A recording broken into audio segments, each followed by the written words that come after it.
प्रिय छात्रों, नमस्कार।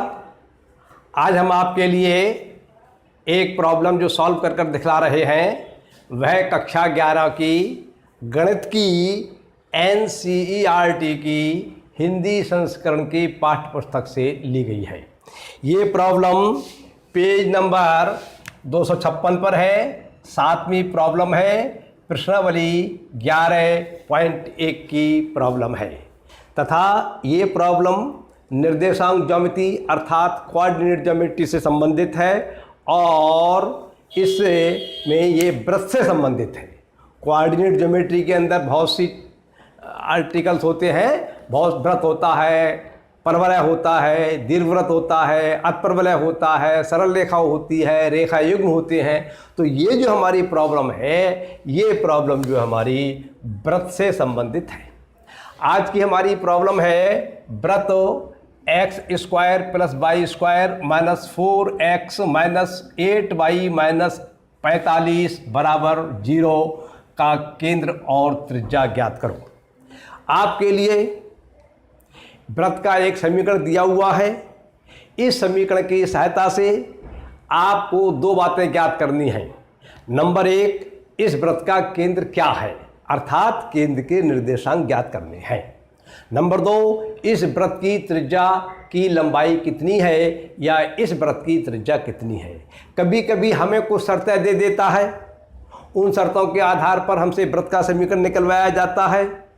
कभी कभी हमारे लिए वृत्त दे देता है तो वृत्त का समीकरण दे देता है तो हमसे वृत्त का केंद्र और त्रिज्या पूछ ली जाती है। प्रश्न अनेकों प्रकार के होते हैं। वो तो प्रश्न देखकर मालूम पड़ता है कि इस प्रश्न को किस प्रकार से प्रारंभ किया जाए और कौन कौन से सूत्रों का प्रयोग किया जाए जिससे कि प्रश्न हल हो जाए। तो आज की हमारी प्रॉब्लम जो है उसमें हमारे लिए वृत्त का समीकरण दिया हुआ है और हमसे वृत्त के केंद्र के निर्देशांक और वृत्त की त्रिज्या पूछी है। तो देखिए, इस प्रश्न को सॉल्व करने की दो विधियां हैं। मैं आपको जो विधि बतला रहा हूं वो विधि बतला रहा हूं जिससे संबंधित सूत्र आपकी पाठ्य पुस्तक में दिए गए हैं। दूसरी विधि के में प्रयोग लाने में जो सूत्रों का प्रयोग होगा वे सूत्र आपकी पाठ्य पुस्तकों में नहीं दिए गए हैं, इसलिए आज मैं उस विधि को नहीं बतला रहा हूं। यदि आगे कभी बतलाऊंगा तो बतला दूंगा। ठीक, क्लियर। तो देखिए, आपने पढ़ा है कि यदि किसी वृत्त का केंद्र h, k हो और त्रिज्या r हो तो उस वृत्त का समीकरण x माइनस h का whole square plus y minus k का होल स्क्वायर बराबर r स्क्वायर होता है। तो अब हमारा प्रयास ये रहेगा कि जो वृत्त का समीकरण दिया हुआ है इसको किसी प्रकार से हम इस रूप में परिवर्तित कर लें। इस रूप में परिवर्तित करने के बाद हम इससे तुलना करके h, k और r के मान ज्ञात कर लें। जो h का मान होगा वह वृत्त के केंद्र का भुज होगा और जो k का मान होगा वह वृत्त के केंद्र की कोट होगी, अर्थात वृत्त का केंद्र हो जाएगा हमारा h, k और जो r का मान होगा वह वृत्त की त्रिज्या हो जाएगी, अर्थात वृत्त की त्रिज्या की लंबाई उतनी ही होगी जितनी r की वैल्यू है या r का मान है। तो देखिए, हम इस समीकरण को जो हमारा वृत्त का समीकरण दिया हुआ है इसको इस रूप में किस प्रकार से परिवर्तित करेंगे ये आपको सीखना है, उसके बाद आपका आंसर आ जाएगा। तो देखिए, सबसे पहले हमने लिख लिया वृत्त का दिया गया समीकरण। जैसा समीकरण दिया हुआ है वैसा समीकरण लिख लिया हमने। x square plus y square minus 4x minus 8y minus 45 बराबर 0। क्लियर। अब ये x स्क्वायर वाला ये वाला पद और 4x वाला ये वाला पद, इन दोनों पदों को पास पास लिख लिया और ब्रैकेट लगा दी, प्लस ये लिख लिया और y स्क्वायर वाला पद और 8y वाला पद माइनस का जो है 8y यहाँ पर लिख लिया और ब्रैकेट लगा दी। और इस 45 को जो है जिसमें ना तो x है और ना y है, जो अचर पद है उसको हम LHS से RHS में ले गए। जब LHS से RHS में ले जाएंगे तब इसके चिन्ह परिवर्तित हो जाएंगे। LHS में ये माइनस के पॉजिटिव है, वो माइनस के 45 है और RHS में जाके ये प्लस के 45 हो जाएंगे। क्लियर। अब इसका हम पूर्णवर्ग बनाएंगे। तो पूर्णवर्ग बनाने के लिए हमें यहाँ पर 4 जोड़ना पड़ेगा उसके बैलेंस करने के लिए 4 हम घटा देंगे, और जब इसका हम पूर्ण वर्ग बनाएंगे तो इसका पूर्ण वर्ग बनाने को हमें 16 जोड़ना पड़ेगा, और बैलेंस करने के लिए 16 हम घटा देंगे। इससे क्या होगा, ये हमारा पूर्ण वर्ग बन जाएगा, लेकिन इस राशि के मान में कोई भी अंतर नहीं पड़ेगा। जितना पहले था मान उतना ही रहेगा। 4 जोड़ दिए, 4 घटा दिए, अंतर कुछ नहीं पड़ा। इसी प्रकार से यहाँ पर 16 जोड़ दिए, 16 घटा दिए, अंतर कुछ नहीं पड़ा। लेकिन ये इतनी राशि जो हैं, ये राशियाँ जो हैं, ये पूर्ण वर्ग बन जाएंगी। क्लियर?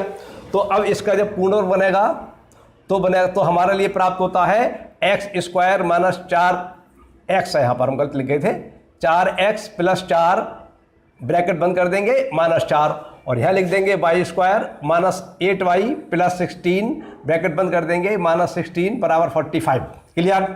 अब इसका जो पूर्ण वर्ग बनकर तैयार होगा वो होगा x माइनस 2 का होल वर्ग।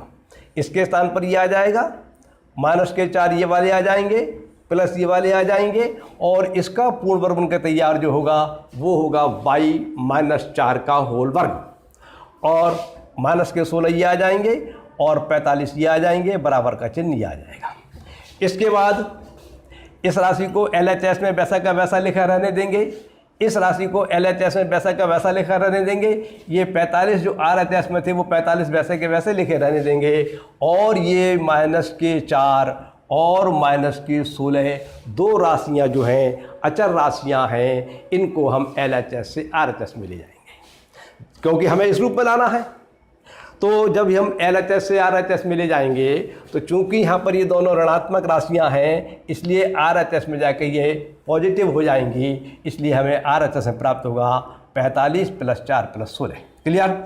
और RHS की जब इन तीनों राशियों को सिंप्लीफाई कर लेंगे तो RHS में प्राप्त हो जाएगा हमारे लिए 65। तो इससे हमारे लिए लाइन प्राप्त होती है x माइनस 2 का होल वर्ग प्लस y माइनस 4 का होल वर्ग बराबर 65। अब इसको इस रूप में लिखने के लिए यहाँ पर हम 65 के स्थान पर लिख सकते हैं अंडर रूट 65 का स्क्वायर, क्योंकि अंडर रूट 65 का स्क्वायर का मान 65 के बराबर ही रहेगा, केवल इसका रूप परिवर्तित हो जाएगा जैसा कि रूप हम चाहते हैं। तो इससे लाइन हमें प्राप्त होती है x माइनस 2 का whole square plus y minus 4 का होल स्क्वायर बराबर रूट 65 का स्क्वायर।